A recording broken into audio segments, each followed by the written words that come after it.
Hey everyone! What happens when the world's most beloved celebrity couple is suddenly accused of faking their way to the top? Ryan Reynolds and Blake Lively, Hollywood's golden duo, internet's favorite couple, and supposed champions of authenticity, are now at the center of a spiraling scandal. And this time, it's not just about a failed movie, a bad interview, or a tone-deaf social media post. No, this time it's about something deeper, darker, and far more orchestrated: the manufactured empire of their public image. Time magazine just handed them two of the most prestigious honors in the industry. Blake was named one of the 100 most influential people in the world. Ryan's company, Maximum Effort, was dubbed one of the most influential companies globally. Sounds impressive, right? But when you look closer, when you actually dig through the receipts, you'll find the truth behind those glossy magazine covers is anything but inspiring. You'll find insider deals, shady timing, and a carefully choreographed campaign to patch up a brand that's falling apart at the seams. Because behind the smiles, sarcasm, and staged selfies, something is cracking, and the world is finally watching it all crumble in real time. Let's start with the awards themselves. Time magazine has been a cultural institution for decades. Landing on one of their 100 most influential lists used to mean something. It used to signify real impact, global change, innovation, activism. But in 2025, Blake Lively made the cut for one reason: a 6-year-old donation. Yes, Blake was awarded a spot on Time's prestigious list because of a vague charitable gesture she made to the NAACP back in 2019. That's not a joke. That's literally the justification they gave. And if that doesn't already feel like Olympic-level mental gymnastics, wait till you hear this. Just as Blake was being honored for a forgotten donation, Ryan Reynolds' media company, Maximum Effort, magically appeared on Time's most influential companies list at the exact same moment. The timing? Suspicious. The reasoning? Shaky at best. The backlash? Immediate. Social media exploded with side eyes, calling it what it looked like: a desperate attempt at image repair wrapped in the illusion of achievement. Now let's talk about the puppet masters. Time magazine isn't the independent, untouchable institution it once was. It's now owned by Salesforce billionaire Mark Benioff, a man with deep roots in Silicon Valley and even deeper ties to Hollywood. And guess who else has close ties to Benioff? Ari Emanuel, Ryan Reynolds' powerhouse agent. Oh, and Ari Emanuel's brother. That's Rahm Emanuel, former White House chief of staff and one of Benioff's longtime political allies. And yes, there are actual photos of the Benioff-Emanuel crew grinning for cameras at exclusive events. Coincidence? Not likely. This isn't conspiracy, it's networking 101. The same names, the same faces, the same billionaire party circuits, and now the same magazine covers. You really think it's just a coincidence that Ryan's company got celebrated, Blake got a cover, and it all happened to drop at the peak of their legal and PR disaster? Please. This was a backdoor deal. A marketing move dressed up as recognition. The world's slickest cleanup operation playing out in real time. But that's not all. Let's call this what it is: a desperate image rebrand. For years, Ryan and Blake were shoved down our throats as the perfect Hollywood couple. Relatable, funny, quirky. They joked on Twitter. They shared staged family photos. They played the part so well, people stopped asking what was real. But lately, the cracks are showing. The sarcasm is starting to sound bitter. The selfies feel forced. The silence after the controversies? Deafening. And the public's not buying it anymore. Blake's been suspiciously quiet after what should have been a legal win. You'd think someone who practically lives on Instagram would be celebrating, posting victory selfies, captioning it all with inspirational quotes. But she vanished. No "thank you" post. No "we stand with survivors" speech. No Betty Boo's toast. Just nothing. That silence? It speaks volumes. Because every other time Blake benefited from a headline, she was the first to shout about it. But now that things are messy, now that people are digging deeper, she's gone into hiding. And Ryan? He's doubling down on the damage control, bragging that controversy has actually helped his brand grow, while throwing subtle, smug jabs at Justin Baldoni and acting like it's all beneath him. Spoiler alert, it's not. He's just trying to spin it before it spins him. Let's not forget the lawsuit that set all this in motion. The moment Blake's name got tied to a $400 million defamation case involving Justin Baldoni, the couple's PR machine went into overdrive. Suddenly, there were victim narratives, social justice statements, and press releases flying out like confetti. But something didn't add up. Behind the carefully crafted messages was a timeline full of contradictions, evidence that didn't stick, statements that felt manufactured. And once the judge threw out the bulk of Baldoni's case, Blake didn't celebrate. She didn't gloat.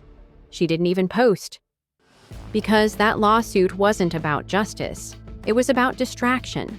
A narrative that looked good in headlines. A legal move repackaged as activism. But once the spotlight turned inward and people started asking real questions, Blake disappeared. And that disappearance? It's not strategy, it's fear. Fear that the story they've spun is starting to unravel.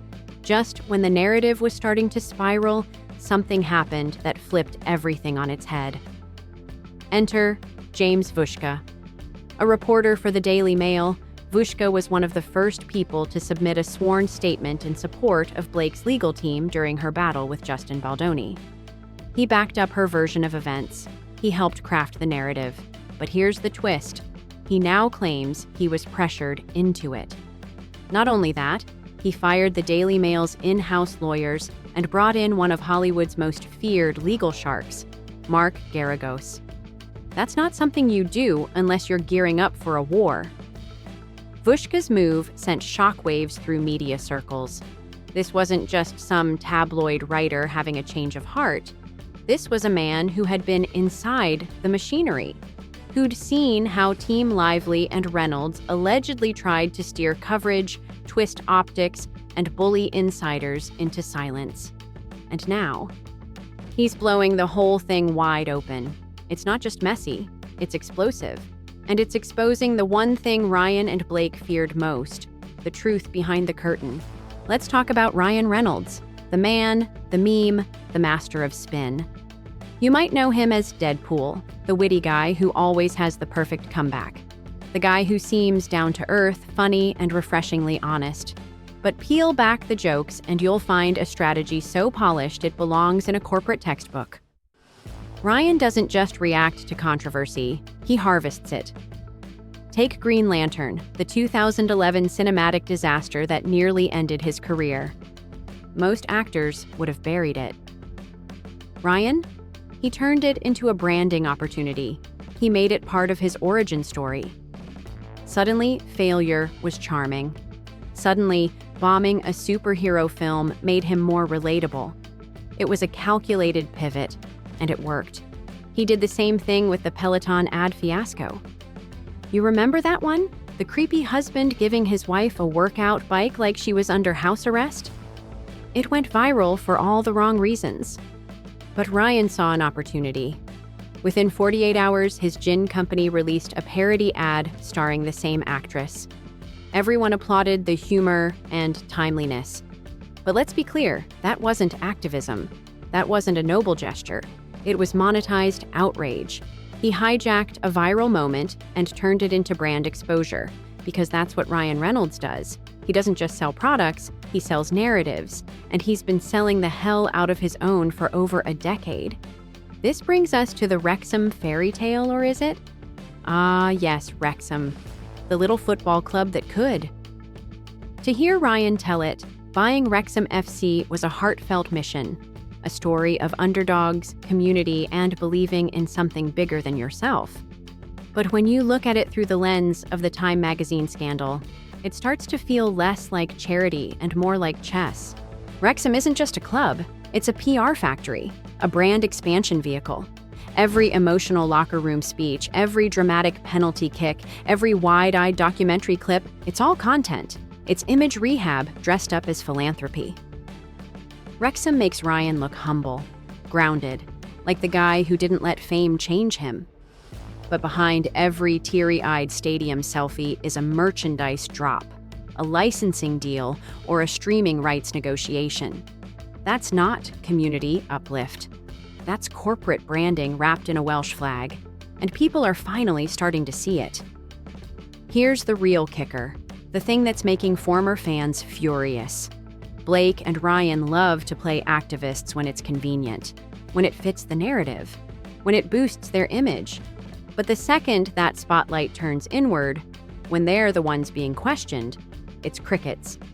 Blake sells hard seltzers while simultaneously dodging questions about a defamation lawsuit tied to sexual misconduct allegations.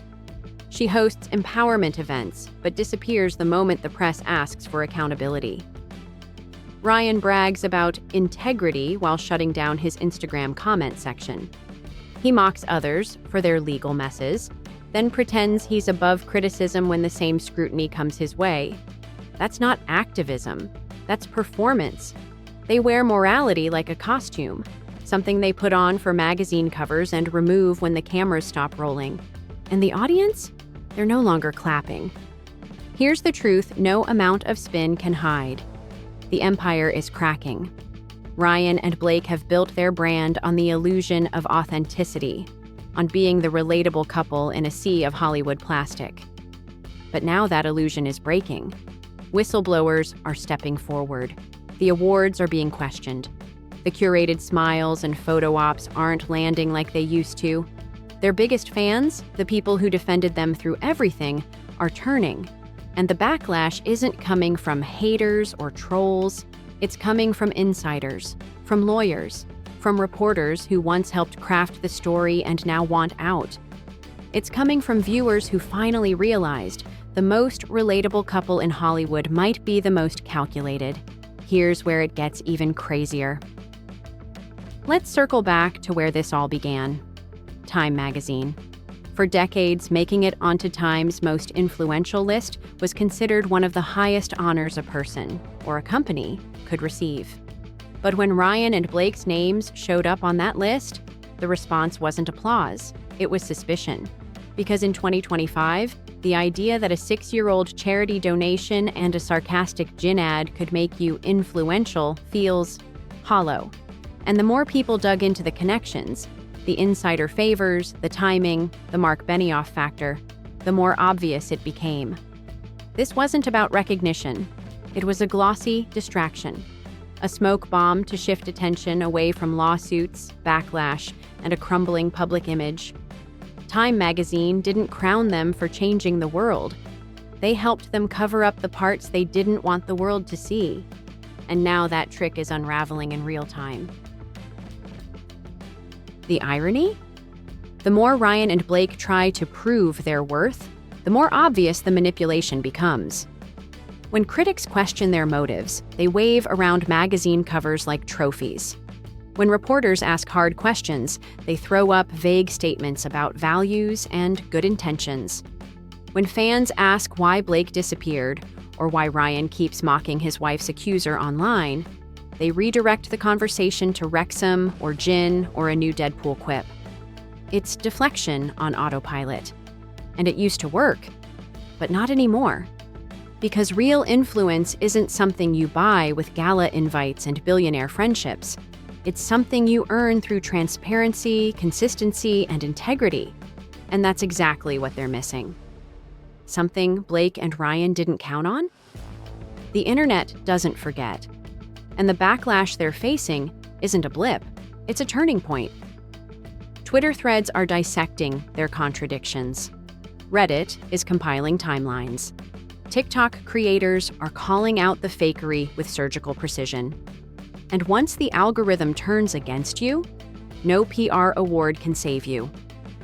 Fans are pointing out that the same couple who once preached speaking up now vanish whenever they're held accountable. That the same woman who marketed herself as a champion for victims suddenly loses her voice when her own defamation lawsuit gets scrutinized. And Ryan? He's out here doing press tours, pretending he's unbothered, while closing his Instagram comments faster than you can say integrity. Their empire was built on charm. But now that charm is wearing off, and underneath it is a whole lot of damage control. Let's not ignore the elephant in the room. Deadpool 3 is coming, and Ryan is trying to use that release as a smokescreen. More jokes, more sarcasm, more charming press appearances with his castmates. But even Deadpool can't distract from reality. Behind the red suit and the witty one-liners is a man who's built an empire on carefully managed optics. He's not flying by the seat of his pants. He's not just a guy making jokes. He's a corporate strategist, a media tactician, and now, an empire builder whose foundation is starting to crumble. Deadpool can't save him from the truth, and fans are waking up to that fact. Here's what this all comes down to. For over a decade, Ryan Reynolds and Blake Lively sold the world a fairy tale. A charming marriage, a relatable family, a set of businesses built on laughter and love.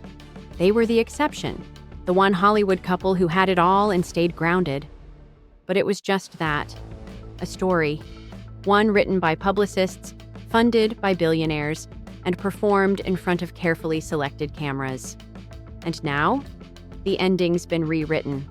Because no amount of sarcasm, no Time magazine puff piece, and no activism campaign can hide the fact that the cracks are too wide, the illusion too obvious, the mask slipping too fast. So here's the question we're left with. How long can they keep faking it? Because at this point, the Time magazine covers, the viral ads, the emotional Wrexham docuseries, they're not keeping the foundation from collapsing. They're just delaying the inevitable. Let us know in the comments how long you think they can keep spinning this. Are you still buying it? Or are you, like the rest of us, seeing through the glitz and starting to feel the cracks? And if you want more breakdowns like this, unfiltered, unflinching, and completely fed up with Hollywood's BS, hit that subscribe button. The story's just getting started.